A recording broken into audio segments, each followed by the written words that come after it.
L'histoire d'Abraham commence dans les derniers versets de Genèse 11, où il est présenté sous son ancien nom, Abram, né à Ur en Chaldée, une cité prospère de Mésopotamie. Abram est introduit au sein de la généalogie de son père Térakh. Le texte biblique montre qu'il est issu de la lignée de Sem, fils de Noé, mais son environnement familial est marqué par l'idolâtrie. Plus tard, dans Josué 24:2, il est rappelé que Térach, père d'Abram, servait d'autres dieux. Ainsi, Abram n'apparaît pas dès le départ comme un adorateur exclusif du Dieu unique. C'est à ce moment charnière que le récit change de rythme. La narration quitte les simples listes généalogiques pour se concentrer en détail sur l'histoire d'un seul homme et de sa descendance. À travers Abram, Dieu inaugure une nouvelle étape de son plan de rédemption. Ce n'est plus l'humanité entière qui est décrite comme dans Genèse 1 à 11, mais l'histoire particulière d'une famille choisie, qui deviendra une bénédiction pour toutes les nations.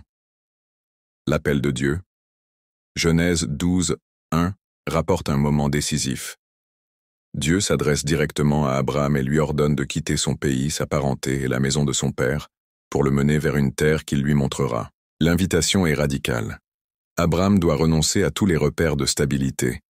Son foyer, ses ressources, son réseau familial, et même les sécurités religieuses de son époque. En échange, Dieu lui promet « Je ferai de toi une grande nation, je te bénirai, je rendrai ton nom grand, et tu seras une bénédiction.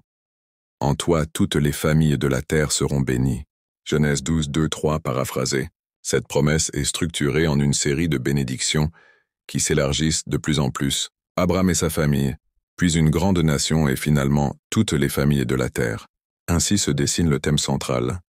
À travers Abraham, Dieu veut inverser la malédiction de Babel, Genèse 11, 1, 9, et répandre sa bénédiction à l'humanité entière. La réponse d'Abraham. Le texte souligne l'obéissance immédiate d'Abraham. Abraham partit comme le Seigneur le lui avait dit. Genèse 12, 4. Il a alors 75 ans. Il emporte avec lui son épouse Saraï, son neveu Lot, ainsi que leurs biens et leurs serviteurs. Cet acte devient le symbole de la foi vivante. Abraham quitte sans carte ni certitude, se fiant seulement à la parole de Dieu. À son arrivée en Canaan, Dieu lui confirme la promesse « Je donnerai ce pays à ta descendance » Genèse 12, 7. En réponse, Abraham bâtit un autel pour adorer Dieu, puis un second entre Bethel et Haï, où il invoque le nom du Seigneur 12, 8. Ainsi, ses premières actions sur la terre promise sont marquées par le culte et la consécration. L'épreuve en Égypte. Mais très vite, un défi surgit. Une famine pousse Abraham à descendre en Égypte, Genèse 12, 10. Craignant d'être tué à cause de la beauté de Saraï, il demande à sa femme de se présenter comme sa sœur.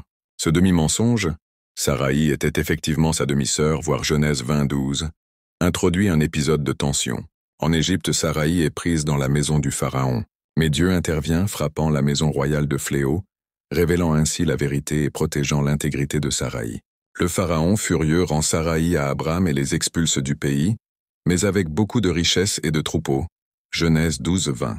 Cette scène est une sorte de préfiguration de ce qui arrivera plus tard aux descendants d'Abraham en Égypte. Une descente forcée, une épreuve sous pharaon, des plaies divines, puis une sortie avec des biens. Les leçons de la première étape. La première partie de l'histoire d'Abraham expose à la fois la grandeur et la fragilité de la foi. Abraham accepte de quitter son monde pour suivre Dieu. Il obéit et construit des autels à la gloire du Seigneur. Mais face au danger, il recourt à la tromperie au lieu de faire confiance. Cette tension annonce le long chemin d'apprentissage spirituel qu'il devra parcourir. Les thèmes majeurs déjà présents ici sont la foi comme obéissance à l'appel de Dieu, la promesse d'une bénédiction pour toutes les nations, l'épreuve qui révèle la fragilité humaine, la fidélité de Dieu malgré nos faiblesses. Genèse 12 ouvre ainsi une histoire qui ira au-delà d'une seule famille.